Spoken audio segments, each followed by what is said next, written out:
What's going on, guys? How are we all doing this evening?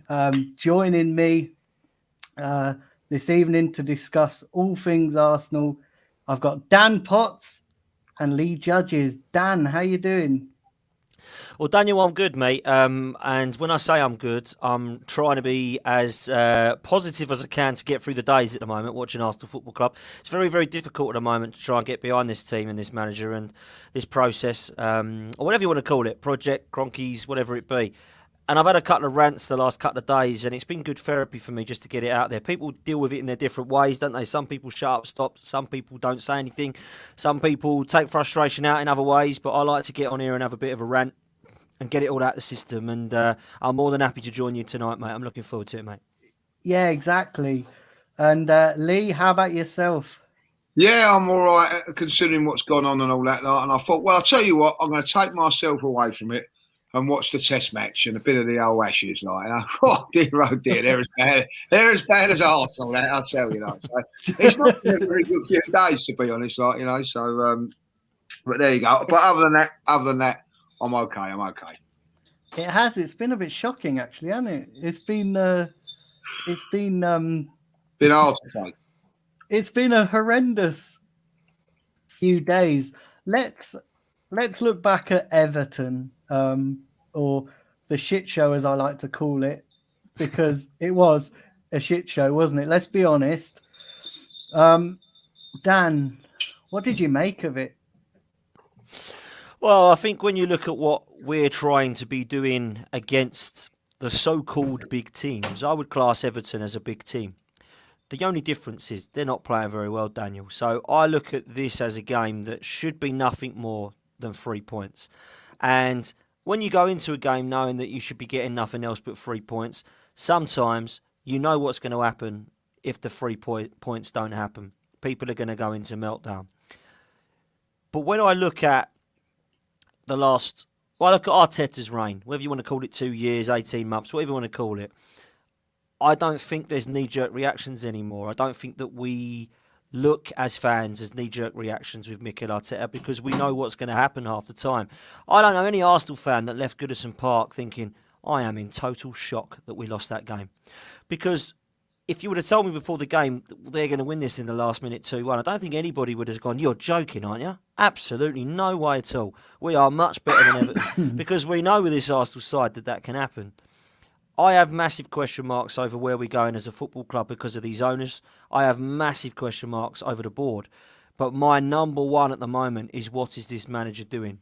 Now, that's probably changed a bit now, and I'm probably looking towards Stan Kroenke and Josh Kroenke to ask them if they're excited by what they're seeing, because I'm certainly not. Now I want to know what they're going to do. If they're going to back this manager to the end of the season, we're going to have another 8th place finish playing like this. And that isn't good enough for the stands of this football club. So when there are Arsenal fans that want to get behind this process, I don't quite understand what they're hoping for. Because there's got to be no belief that this manager's good enough now. It's just hope. That's all it is. Just hope that he'll somehow get it right. It doesn't matter how many players you give him, how much money you give him. We've proven this season we're playing the same boring style of football. It doesn't matter who's up front, no one can score. It doesn't matter who Partey plays next to, he's not got it right. It doesn't matter how defensively sound you want to be by the back 5 now it's been. We're still conceding goals. Nothing's going right at the Arsenal, in my opinion. The fans, I think, need to have a word of themselves in terms of the section of the fan base as well. Because there are a section that I believe are accepting this, that think it is a process, be patient, we'll get it right. And there's fans like me that have just totally had enough and they're fed up of it now and they're quite bored and tired of it. And you asked me what I thought of the Everton game. I thought it was quite simple. The manager proved he was inept. The side proved that with him under the rein that they are going nowhere. We do not have a style of football. We do not have an attacking, attractive style of football. And unfortunately, he got so much wrong on the night that it actually was quite embarrassing, Dan. And I looked at Eddie and Nketiah coming on. I looked at Xhaka starting alongside Tierney. That left-hand side looked knackered and everyone wondered why because they'd just come back from injury. I don't know why Xhaka is seen as this Andrea Pirlo or Paul Scholes figure that cannot be out of this side. But he has to be in straight away. When was the last time he kicked a ball? When was the last time Maitland-Niles kicked a ball? When was the last time Lokonga kicked a ball? There's so many changes in this midfield. And just lastly, I honestly cannot fathom how this manager can sit there and be defended for leaving £72 million top scorer Pepe on the bench when we've got Eddie Nketiah, Balogun and Aubameyang and Martinelli as options that he's looking at ahead of him. I don't understand that. When your strikers are killing it, I might be able to say, Pepe's not getting in this side. But at the moment, how has he not even been given a chance? Eddie's come on and missed from a yard. Aubameyang cannot score for toffee.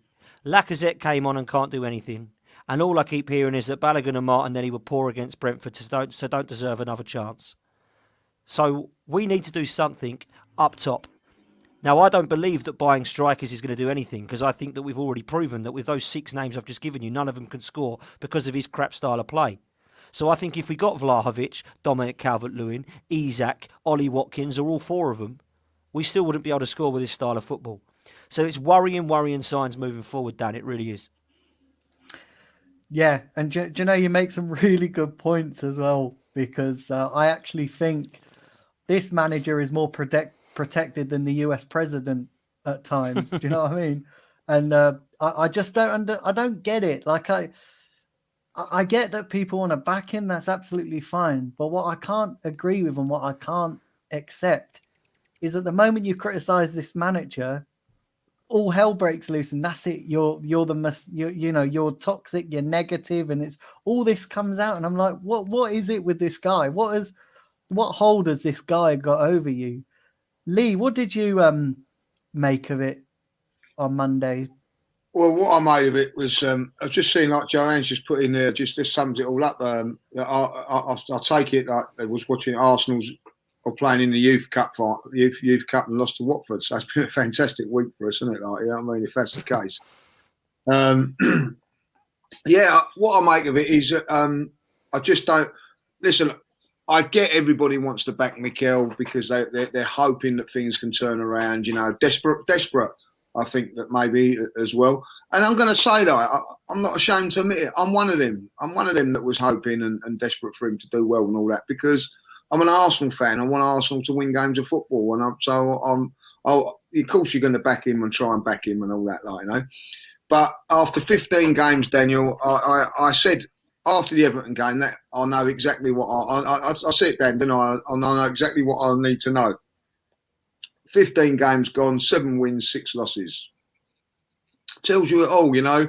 And what it'll tell me is that he'll go on another run, get 4 or 5 wins, and then he'll have this again, like, you know what I mean? Because he consistently cannot get a run of games together where he can win games. Now, all those games that he's won, what really are you expected to win, to have won those games?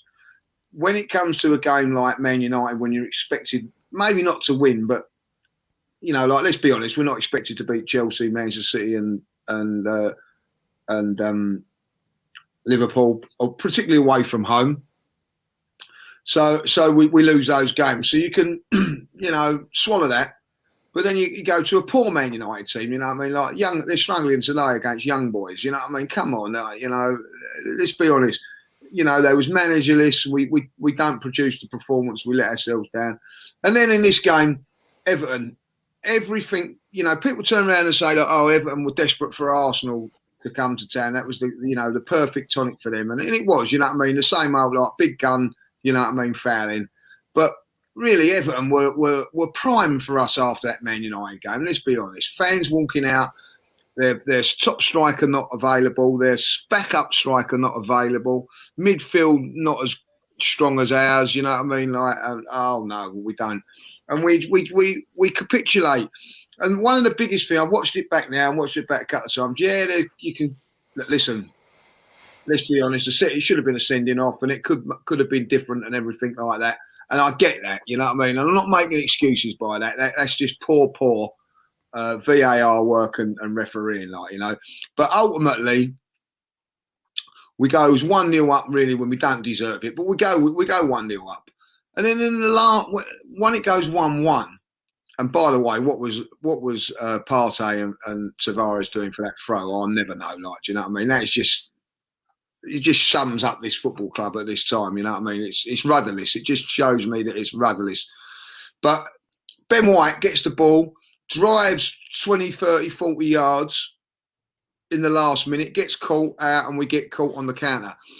Why weren't he doing that when we was 1-0 up or 0-0 with 60, 70 minutes to play? You know what I mean? So if he does go bombing forward, there's chance to recover. But we're too cautious. We're too defensive. And then what happens is, when I look at that, I go, all right, okay, we're suffering with our forward play because we're looking to be more of a defensive unit and everything like that, get into shape. And I get that. But we're still conceding goals left, right and centre. And it just really isn't good enough. Like, do you know what I mean? Like, from that point of view, Smith Rowe was definitely missed. But at the end of the day, come on. You know, he's 20 years of age, 21 years of age, and we're relying on Smith Rowe, Saka, and now Martinelli, really, to put it through. I will say the thing about Pepe, where you're going to play him, in my opinion, you can't drop Smith Rowe, you can't drop Saka, and certainly not getting Martinelli. But what you could do is think, right, well, we're not. He's one of the best. I think that probably, alongside Aubameyang, should I say that, he's probably the best finisher at the club. You know what I mean? When he goes through one-on-one, I always fancy Pepe to score. Why don't you give him a run up top? See what he can do.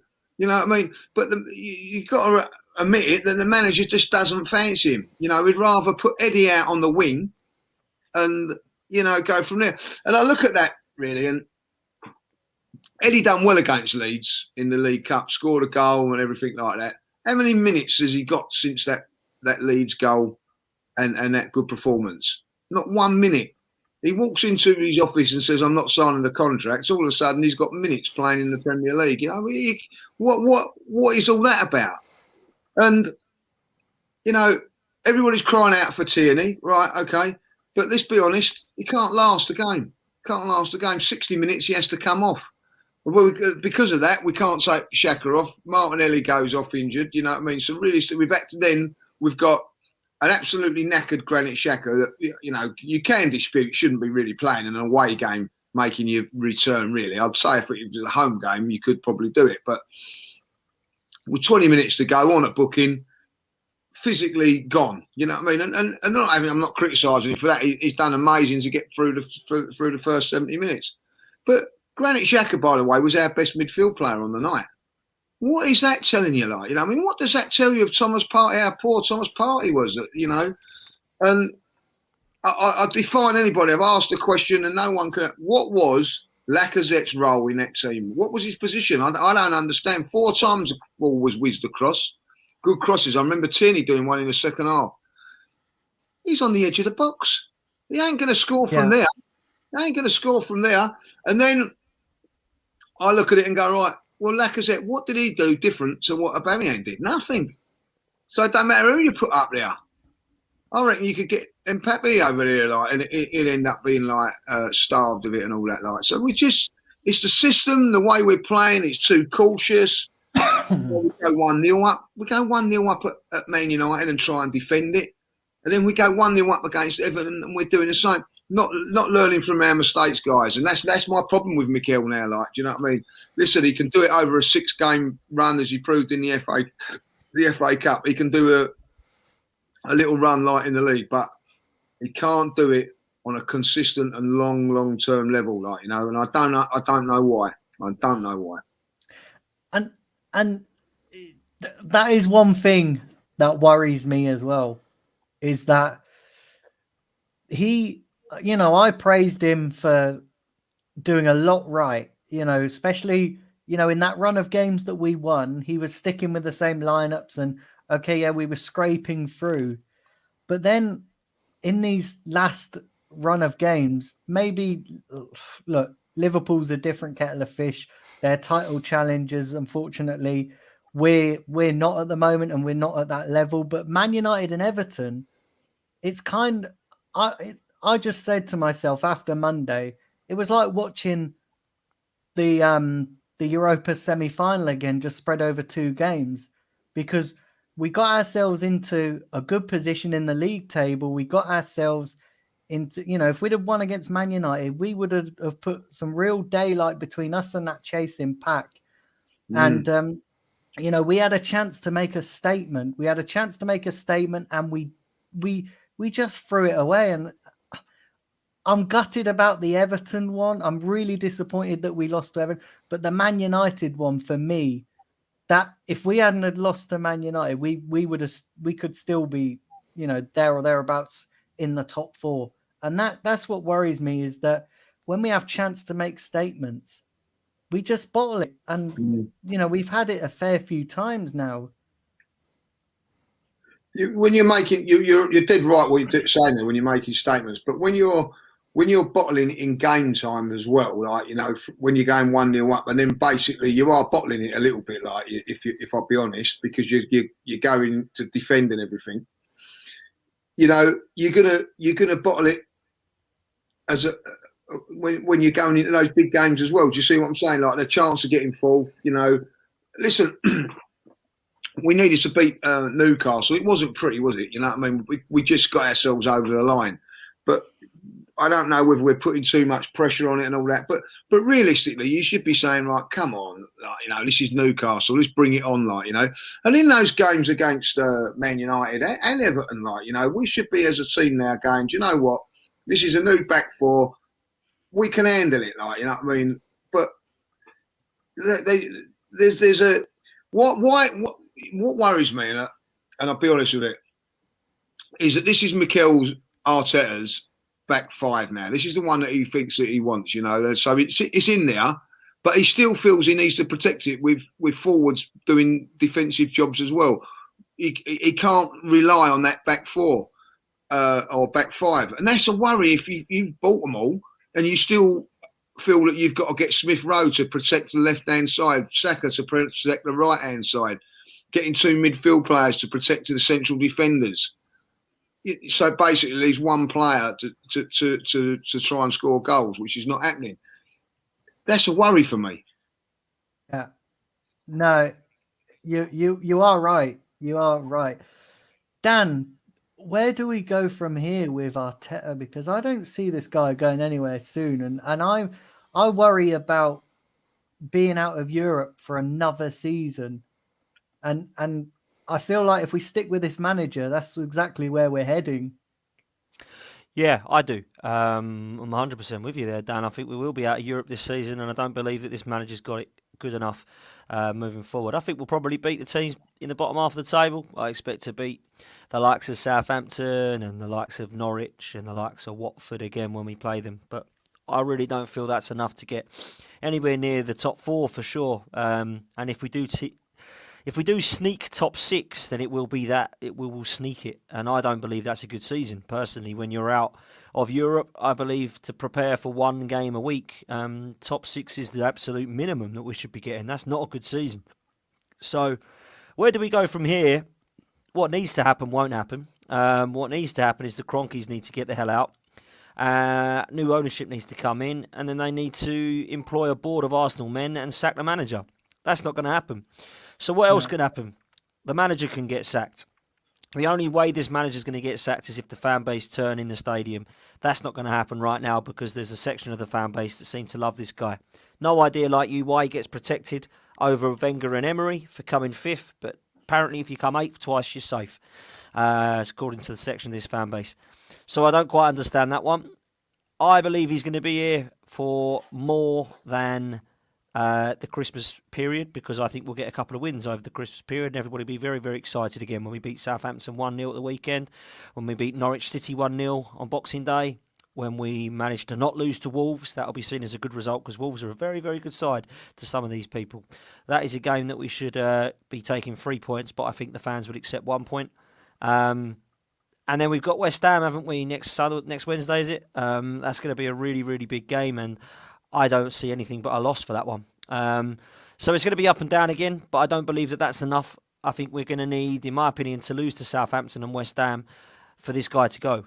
And I don't see that happening. I think we'll win at the weekend, and I think everybody will be fine again, and it will be, we're only 3 points off fourth or whatever it will be. And everyone will get excited. So that's what I think will happen. It's going to be interesting. I feel like there should be protests now to get both the owners and the manager out. I think it's a horrible regime. It's not one that I can get behind. I don't believe in Project Youth because I don't know a team that's done anything with Project Youth. People shout, 99, Man United 99. That was not Project Youth. There were some young players within it. And those young players were tutored by Paul Ince, Eric Cantona, Brian Robson, Steve Bruce, Gary Pallister, Peter Schmeichel, Brian McClare, the list goes on. Our youngsters are not tutored by anybody that's won anything. Granit Xhaka, Hector Bellerin was tutoring these guys last year, seen as the vice captain. These are not winners, they're leaders. We have not got any in the side. So we are going from scratch and we're trying to build youngsters and make superstars / leaders. I don't feel that's the way to go. And personally, if we carry on with that, Dan, I can see us going out Europe. Before I finish, just to let you know, Tottenham have had their game cancelled, by the way, tomorrow night because of COVID. So that's going to be everyone kicking off about that now that Tottenham have had their game postponed because obviously we didn't get that postponed against Brentford at the start of the season. I think we only had 4 players out with COVID, but they've got about 13 apparently. So that'll be interesting to see. I've got to be honest. I've got to be honest, and I'm not saying they're not being genuine Spurs, but I do find it a bit coincidental that yesterday they only had, I think it was 6 or 8 cases. And then UEFA come out publicly and said, well, you need to have a maximum of 13. And that number miraculously jumps up. Yeah, look, I'm not saying that they haven't, but it's just a bit coincidental in my opinion. Especially when Conte was pushing for them to have that game cancelled way before they had a good number of cases. Yeah, I agree. What do you think of that, Lee, just quickly? Yeah,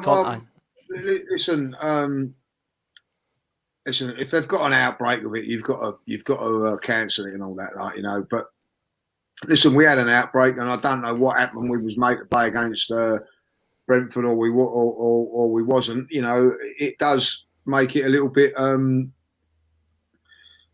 a farce, if I'll be honest. So you know, what we had 4 players out that game. You know, and not only that, the disarray that it puts you all in, you know, you're building, you know, like you're setting the team up, and all of a sudden players are having to pop out, and all the changes. Right, and let's be honest, we went in there with a weak forward line in Martinelli and Balogun, but we had to play the game. Now Tottenham have done it, and they've got more players out. I think realistically, you've got to be sensible and safe for the safety, not just of the players, the other teams involved as well. That they can't play these games now. This is going to be a 10-day thing, 2-week thing for Spurs now. They're not going to be able to play for the next 2 weeks. Putting the league in a bit of a position, you know.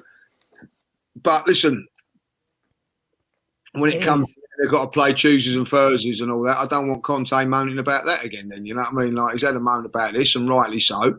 But you've got to play their game somewhere along the line, and they're going to have to be doing a lot of catch-up, aren't they? Because as much as they're going to have to do it wherever it be in January or whatever, they're having a nice little rest where everybody's playing week in, week out at this moment in time. So teams get jaded going into January because of all these games. So Tottenham will be nice and fresh. Bearing in mind as well, they've still got to play that Burnley game that got called off because of the snow. Of course, that one as well. You know what I mean? Exactly. Yeah. Just going back to Arteta, I look at the situation with Arteta like this, and I'm with you, Dan. I can't see it changing anytime soon. I can't see the Cronkies getting rid of him. I just can't see it. I mean, I had I was lucky enough to have a 20-minute conversation with Josh Kroenke after the first board meeting that I attended as part of the new fan advisory board that they set up. And I just get the feeling that they've put so much in to this. I think I just don't see that there's no signs of them changing their stance on it unless the fans pull together and get him out. But I just don't see that either. I mean, you know, we had our chance at the end of last season. We had a perfect opportunity to springboard, to put pressure onto these owners, to put pressure on to them, to them making a change with the manager, or them maybe selling up. But I feel like the opportunity's gone now. I feel like we wasted that. I feel like we protested well at the Everton game at the Emirates, and then come the Brighton game, everybody just didn't seem bothered. A lot of people blaming it on the weather, and it's just, we talk about the players and the team being consistent. I think it's fair to say with the fan base as well, we've got no staying power when it comes to tough protests and things like that. Go on, Lee. I'll let you have a go at this one. Yeah, well,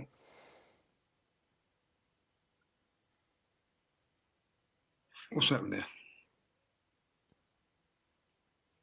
You there, Lee? No, I think he's frozen.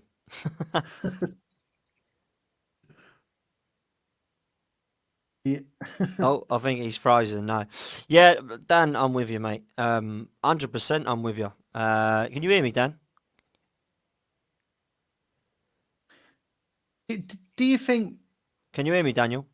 Yeah, I can hear you, mate. Oh, Are you yeah, there? cool. Yeah, I'm I here, don't know mate. It's what's just going Lee's on. frozen, that's all. I was making sure you could hear me.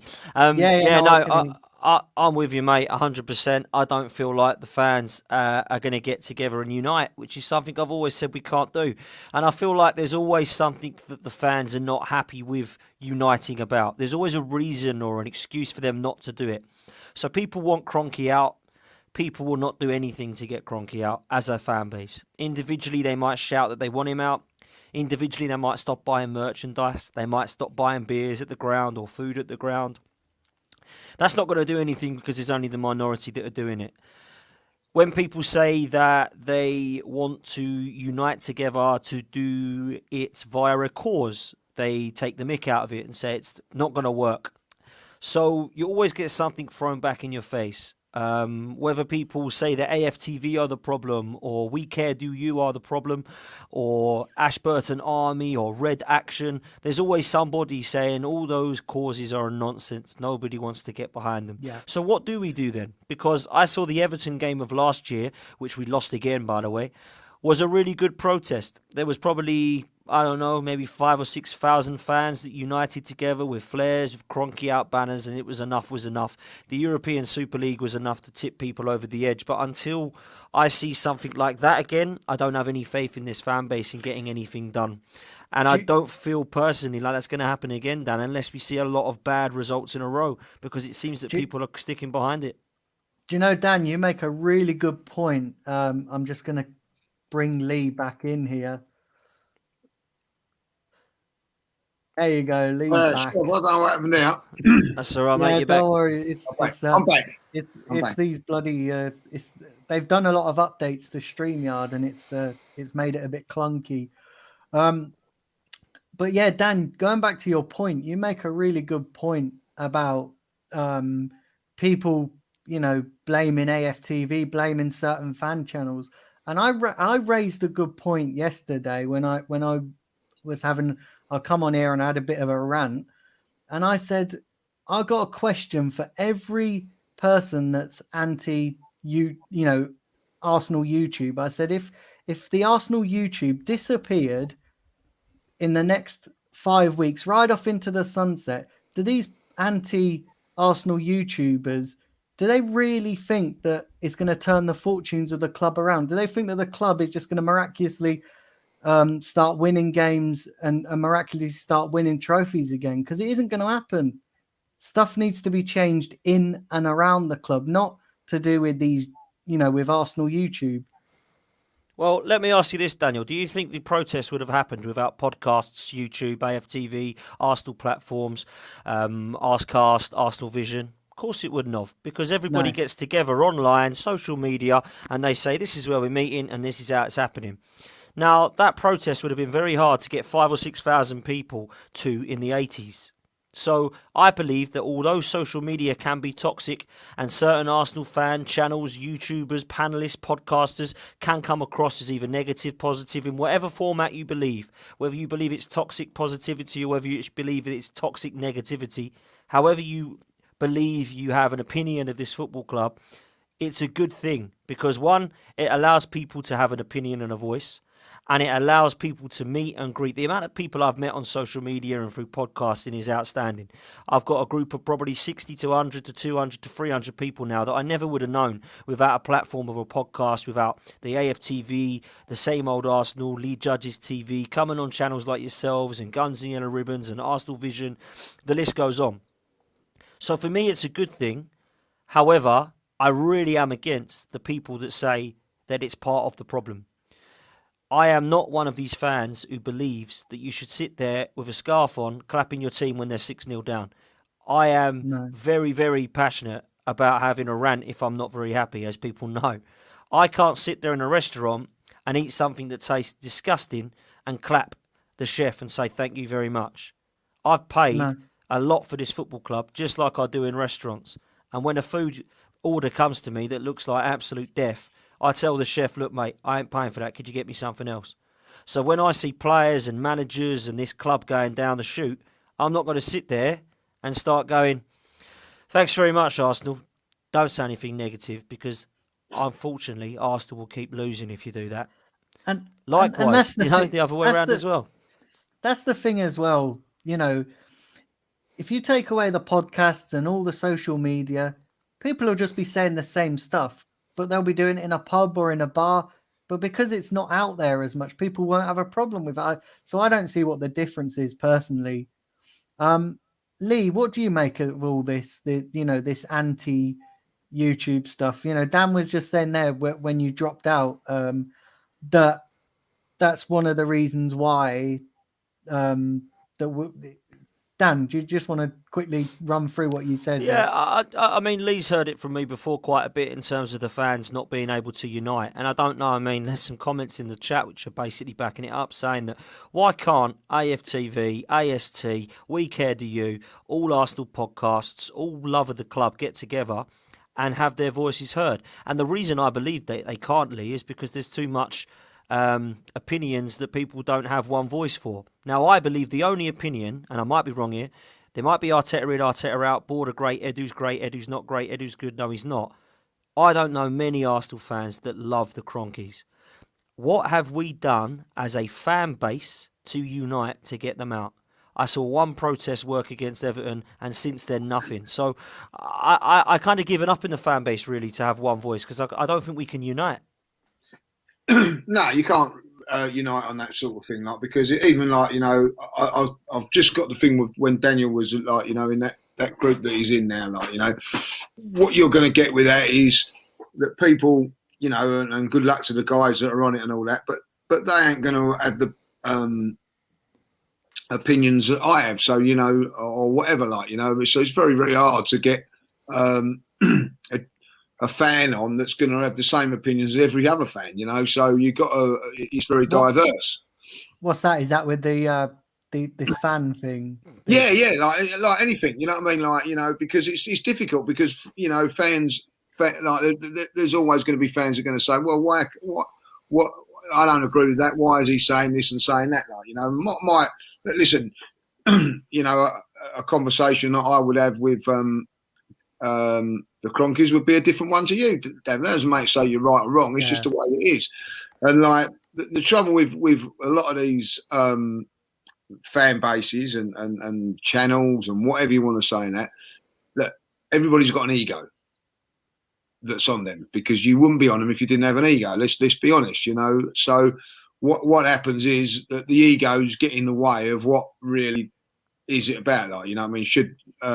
Why should AFTV have more of a say than, say, somebody else or whatever like that? And I get that to a certain degree. It's very, very difficult.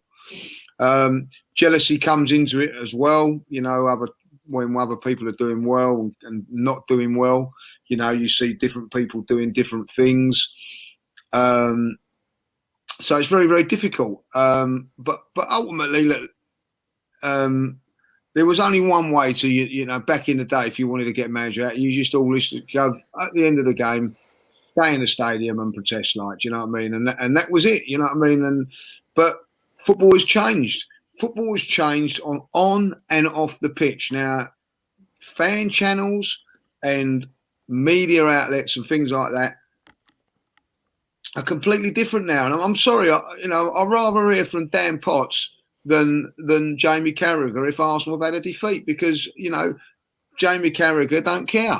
Not being horrible, he might know about it and all that, but he don't care. So this is why people like to hear what fans have got to say and everything like that. And that's why I did it. We're coming home from away games before I even went on it. You'd be in pain for a defeat, but you could share your pain, by watching people like Claude and people like that. You know what I mean? Like when they was on it, and that was how it was. The trouble is now, people think, which is a ridiculous thing to say, is, well, like say like I'm on it or you're on it, Dan, or even you, Daniel. Well, he ain't speaking for me. He's not representing the fans. That's not. You're not. You're speaking for yourself. You're not representing. I don't want Ty representing me as an Arsenal fan, is what they say and things like that. Well, he's not. He's just representing himself. Yeah. That I don't get it either. I don't get it. You've got a fan base, like of so many thousands of fans. Now, our opinions and how we support the club are going to be different. You know what I mean? Like, for instance, me and Dan get on fantastically well, but with the Arteta thing, you know what I mean? We've not necessarily agreed on it. You know what I mean? I felt that he should have given a little bit more time. But I'll tell you what, one thing that Dan hasn't done, he hasn't phoned me up and said, I told you so, and started gloating that he's right and I'm wrong. You know what I mean? Like, I've had to hold my hands up and say, I've tried and backed it, like, you know what I mean? And that was it. And listen, I just want to say like that, about, AFTV didn't drop Claude, you know what I mean? Like, let's get that completely right, you know what I mean? Like, it's a myth that happened. The trouble with AFTV is it got so big that other people get involved in it, like, you know what I mean? Like, anti-racing people and things like that, you know what I mean? Kick It Out got involved and all things like that. But people don't know what goes on behind the scenes and things like that. And that is the trouble, like, you know what I mean? I think like AFTV got, if I'll be honest, some mistakes have been made because it got too big too quick. You know what I mean? Like, and things like that, and it's just a real difficult thing. Listen, I'll tell you so, like, if you do a fan cam, right, my view is completely different 10 minutes after a game to it is 24 hours it is now. You know what I mean? You're emotional, you calm down and everything like that. Now, even on those fan cams, people get slagged off, right? And I'm not a lover of it. Say, like, if someone like Kelechi's on there singing after a game or laughing or joking, you see people laughing and joking. But people do things in different ways. I get angry, let myself explode, and then I'll calm down after that. Other people might have to laugh about it, you know what I mean? Because that's what they do. Other people do. It's a mixture of all different things. And I think that's what happens. And I think that when you look at trying to get everybody together, they're not going to do it. You know what I mean? Like, you're going to get. We're in a groups, me and Dan, and probably everybody who's in this chat will be.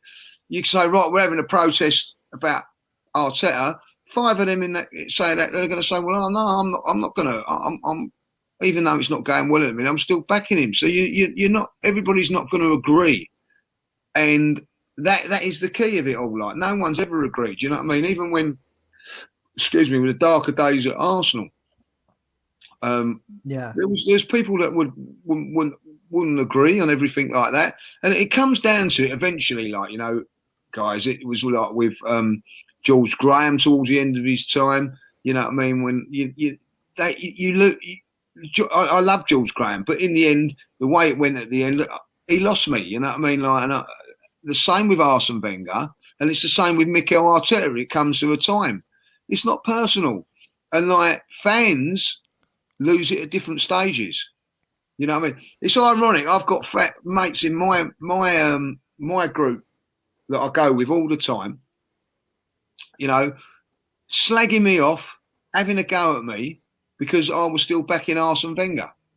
Now they're the ones still slagging me off because I'm not backing Arteta now. Like, you know what I mean? So it's a different thing. Do you see what I'm saying? People have different time scales of when they think it's right and whether it's going to be wrong. And you've got 50,000 fans going to the game on Saturday, they're all going to have different opinions, guys. You know, so I don't see how you can get it together, like really. No.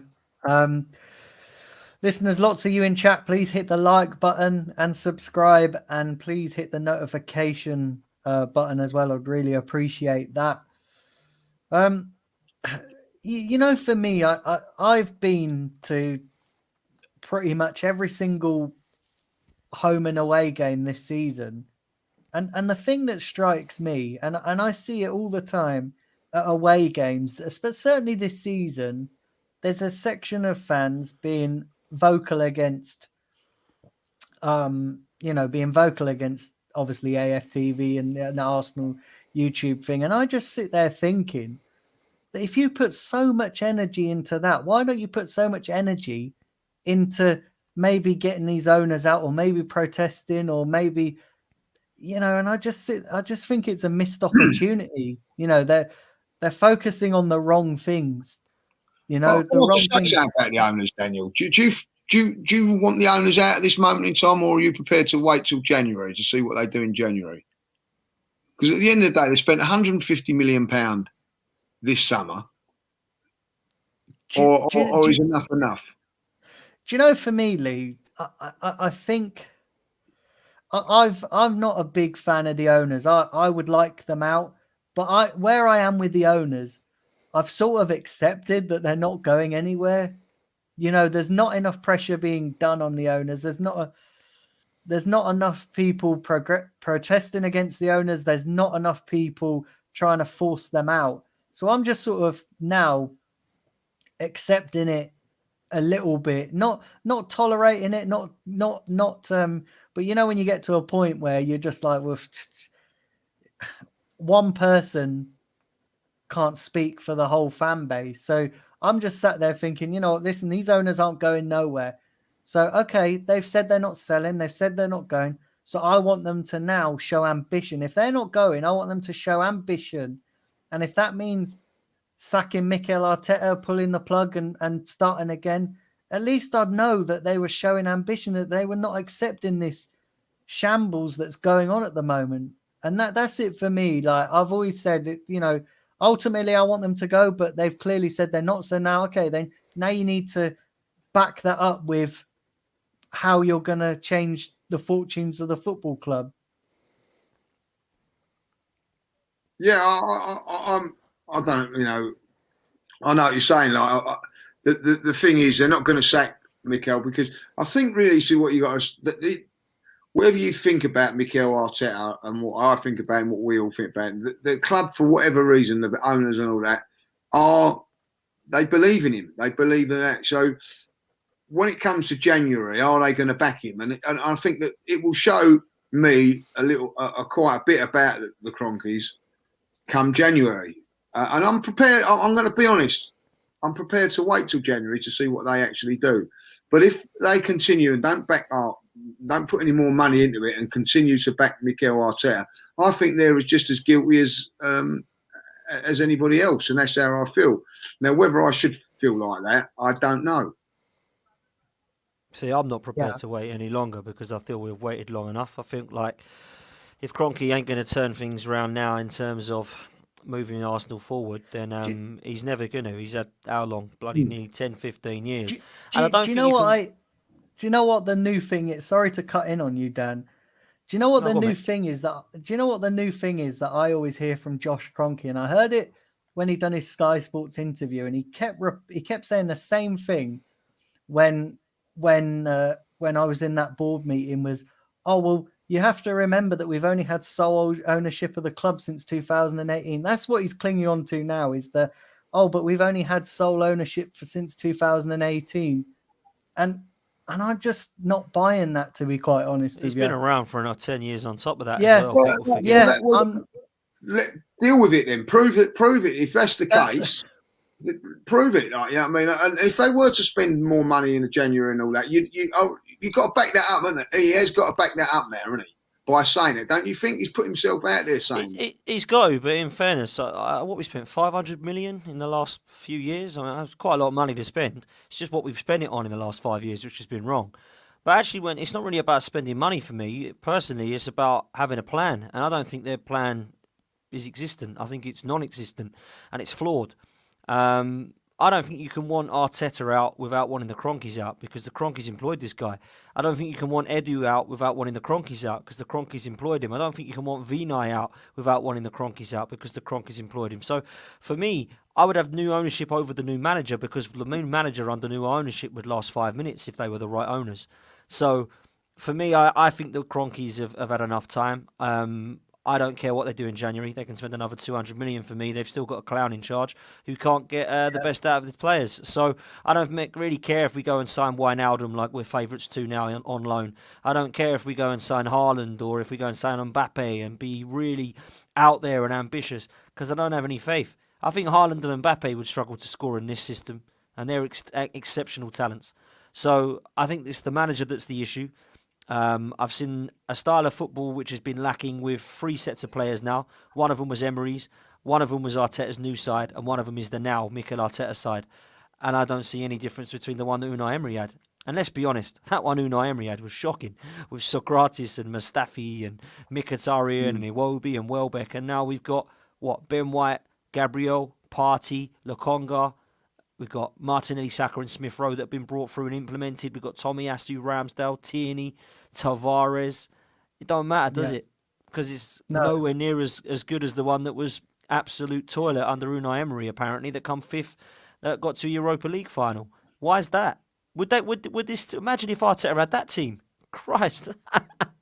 It'd be a sham. We'd be in the relegation zone.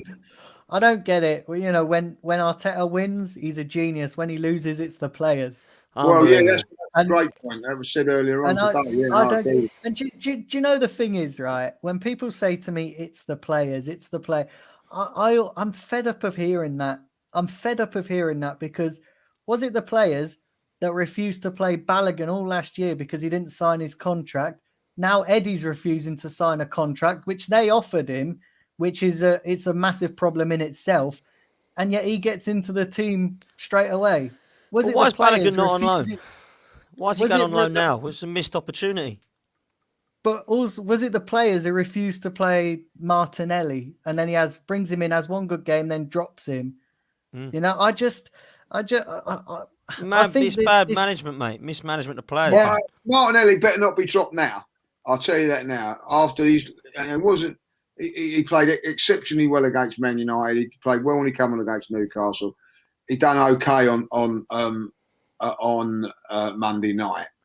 If he is now left out, I'll be furious when I'm seeing players like Aubameyang play 4 or 5 crap games before not getting into the season. And that'll be another now when you're coughing as far as I'm concerned. You know what I mean? I'll be furious. Martinelli stays in that team now, whatever happens, because he deserves it. He deserves his shout, you know what I mean? So it'd be interesting to see what Mikel does, because the reason I think Martinelli played on Monday was because Smith Rowe wasn't available. But Smith Rowe might be available this week. I don't know. Martinelli come off of a knock, did he not? Did Martinelli come off of a knock? He'd probably excuse to drop him now. Well, he got cramped, didn't he? Probably an excuse. That's he was running his nuts off for him, like, do you know what I mean? Yeah. I'm a fan, massive fan of the kid. Yeah, he's a brilliant player. Absolute brilliant player. I think it's more infuriating. I find it more infuriating, and I'm not taking it away from people that don't go to the games, because obviously everybody, especially when you live abroad, it's hard to. But I just get really infuriated when you spend so much time and money and you just get this. Do you know what I mean? You just get this. Mm-hmm. And let me tell you, it's not cheap following the Arsenal. No. Not cheap at all. It's it's when you when you add in, is it, like, you know what I mean? Like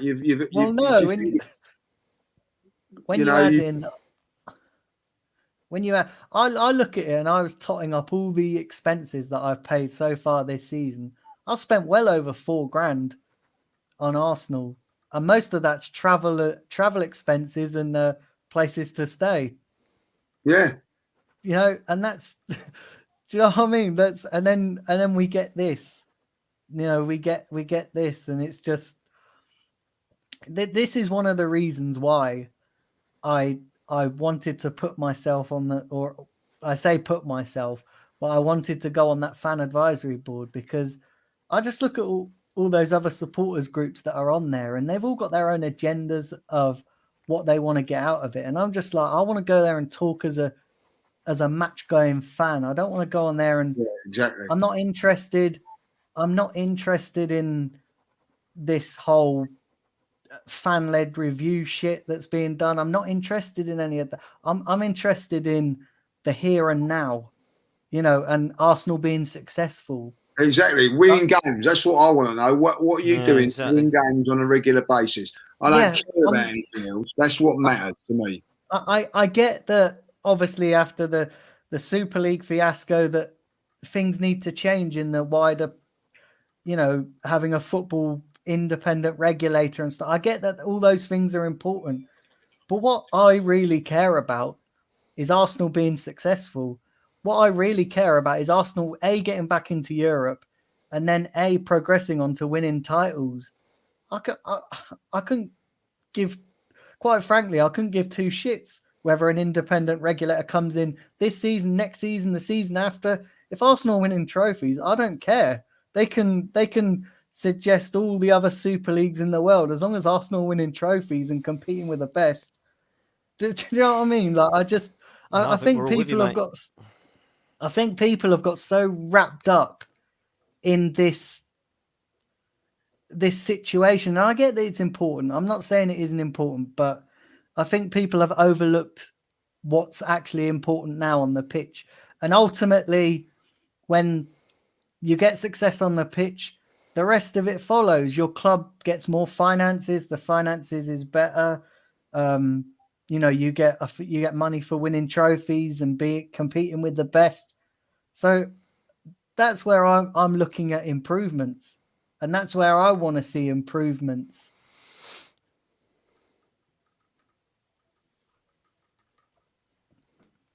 Listen, crazy. I'm with you 100%. I don't think there's anybody that can disagree with what you said, Dan. And I think that winning football matches keeps everybody quiet.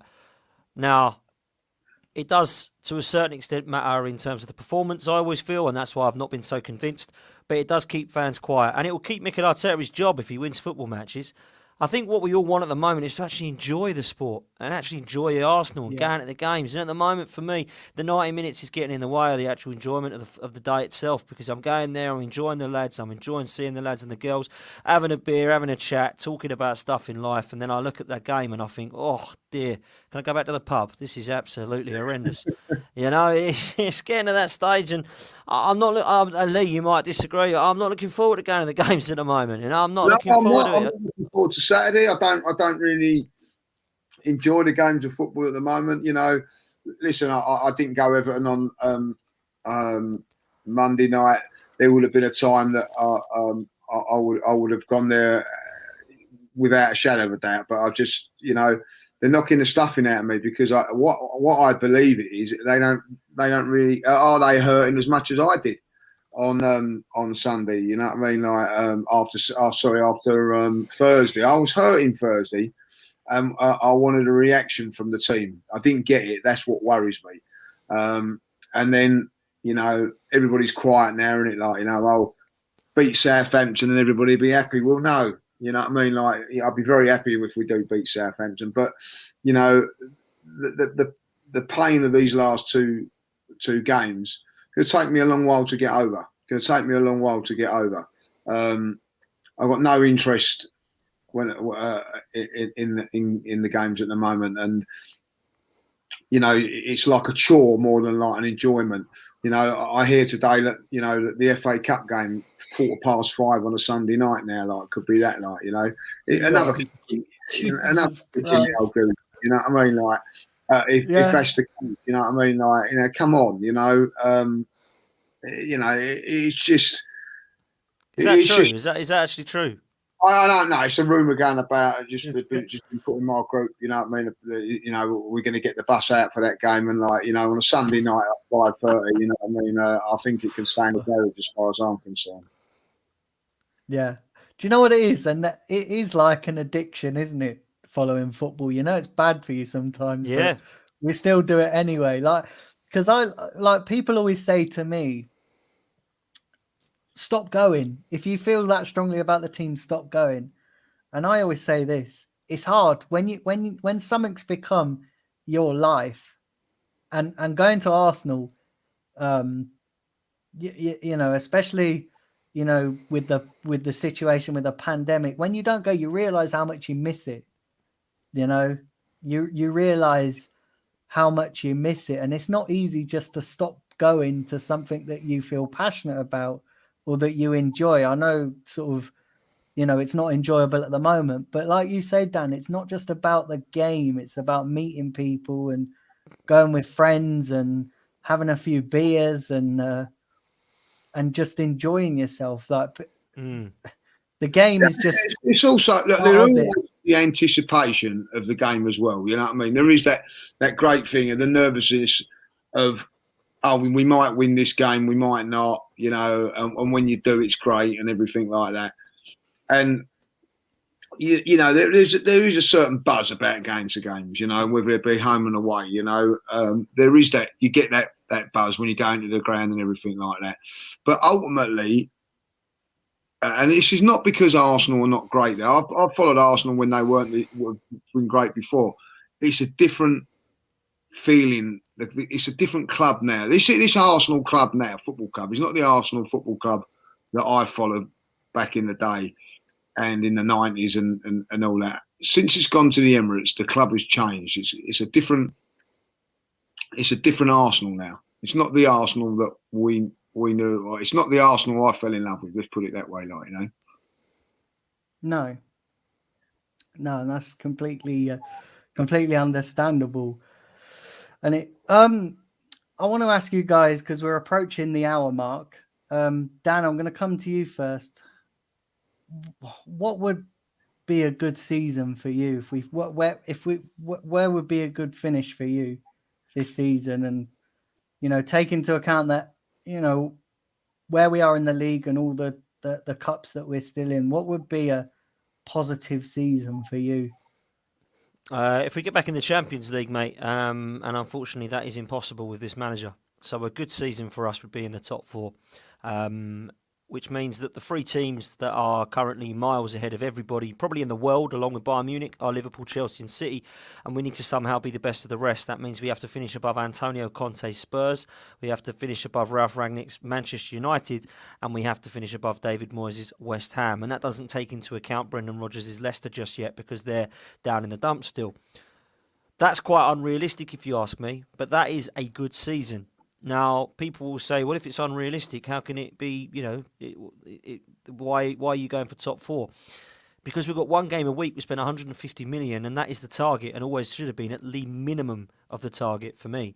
I don't want to get fourth and start getting really excited and hugging people and saying, wow, what an achievement, because for me, that is still three teams that have finished above us. And that's, unfortunately, Dan, the way I was brought up, and people can say I'm spoilt if they want. I remember coming out of Highbury being an absolute morning because we'd come second. I remember going to the away games and home games in the FA Cup finals and being absolutely gutted because somebody had beaten us. And I remember finishing second and everyone jumping up for joy when we got ahead of Tottenham and St Totteringham's Day, which I absolutely hate that day. That is not a day to be celebrating for me, finishing above that lot down the road. That is just not a day to be celebrating. Everybody should be doing that every year. So that's the way I've been brought up. Now, this season, if he gets top six, he'll keep his job. If he doesn't, he'll get sacked. I don't see us winning a trophy because I don't think that is, for me, I don't see that as their target. I think their target is to finish up the league as high as possible. He's already won an FA Cup and people will say that that's already been done. Personally, I love the trophy. I love the League Cup. Love to do it. 1993 was the last time we won the League Cup. So I'd love a trophy, but I don't see it with this side and this manager. And personally, a good season would be fourth.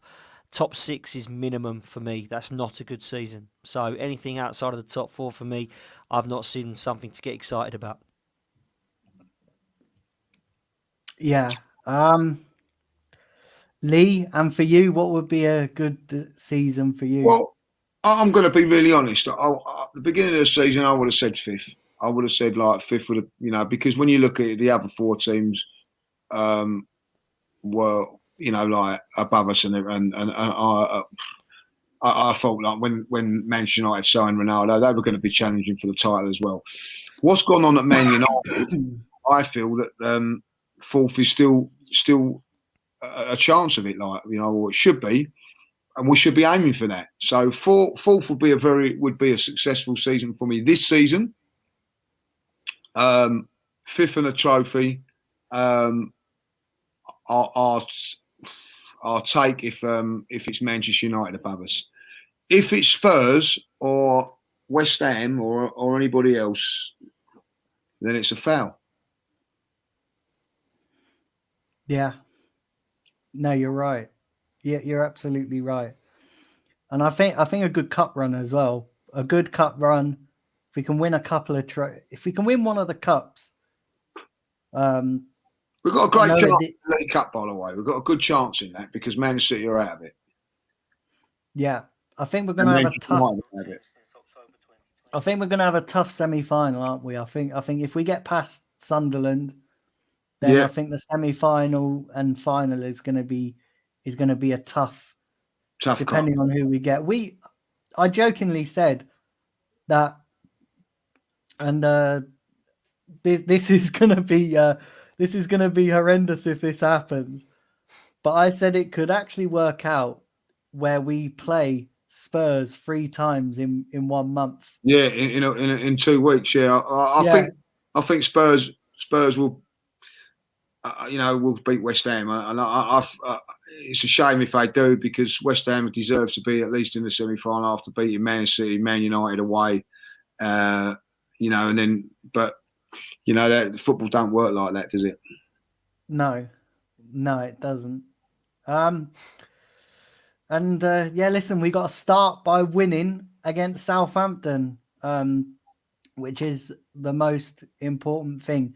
Dan and Lee, listen, it's been an absolute pleasure talking to you guys and having you guys on. I loved it. Cheers, Dan. Thanks for inviting us. Thanks a lot, Daniel. And, listen, it's been an absolute pleasure. Guys, that's the end of the show. Do hit the like button on your way out. Would really appreciate it. Do subscribe as well and hit that notification bell. I'll be back on Friday with my preview for the Southampton game.